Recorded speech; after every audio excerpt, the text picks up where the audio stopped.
We started with nothing, and we were honest about that. We said, we have an idea. We think that we can be successful. We don't have much to back it up other than the fact that all these other projects, whether they were serious projects or jokes, they ended up becoming extremely successful as well. Now, 99.999 out of 100 of these things fail. So the odds are certainly against us.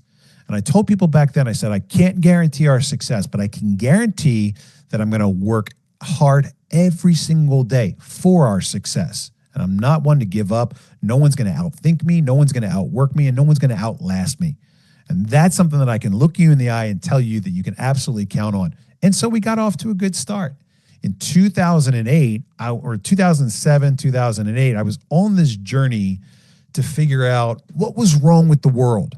You know, I knew that things weren't adding up. I knew this American dream that they'd always told us about was kind of not really true.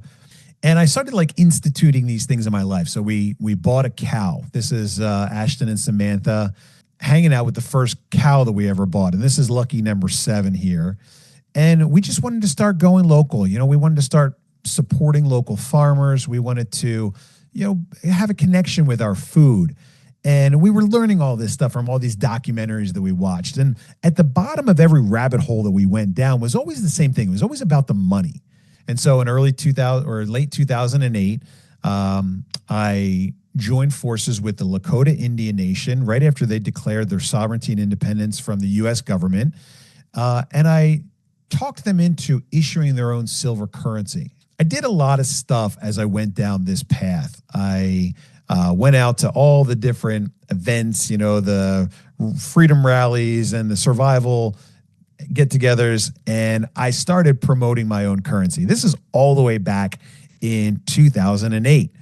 And so there's a picture of some of the coins that I created. One of the very first coins was the John Galt coin, and there we've got some Neo coins. There's the Lakota coin over there in the corner. But I was promoting the Liberty Dollar and the American Open Currency Standard back in the early days.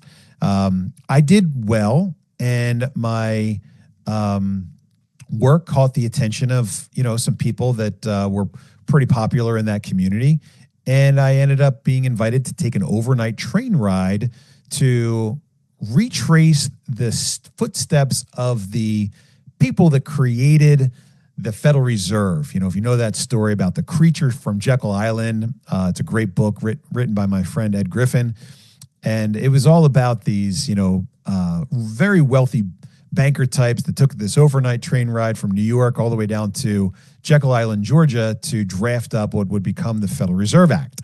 And so we recreated that, and it was a great time. But the point is that, you know, I was there back in 2008, 2009, making my own coins. And it's coincidental that I did this back in 2008, starting my own currency, because somebody else somewhere else in the world in 2008 also started his or her their own currency as well. Of course, Satoshi Nakamoto, the famous story now about, you know, the unknown creator of Bitcoin. So I started my own currency back in 2008, and I've been a champion of honest money for a very long time. What is that, 17 years now? I've been in this honest money discussion.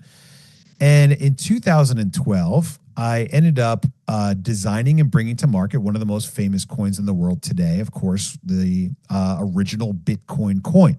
This is the same year, in fact, that I went into Washington, D.C., went down to D.C., and testified about this very thing, you know, alternative currencies. And here I am standing there in front of the Federal Reserve, holding up my Lakota Crazy Horse 5-ounce silver coin.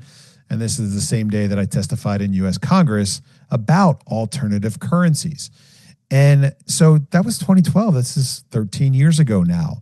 And so I've done a lot of stuff over the years, and I might just be the one guy on planet Earth that's credible enough and authentic enough to actually be here having this conversation with you today.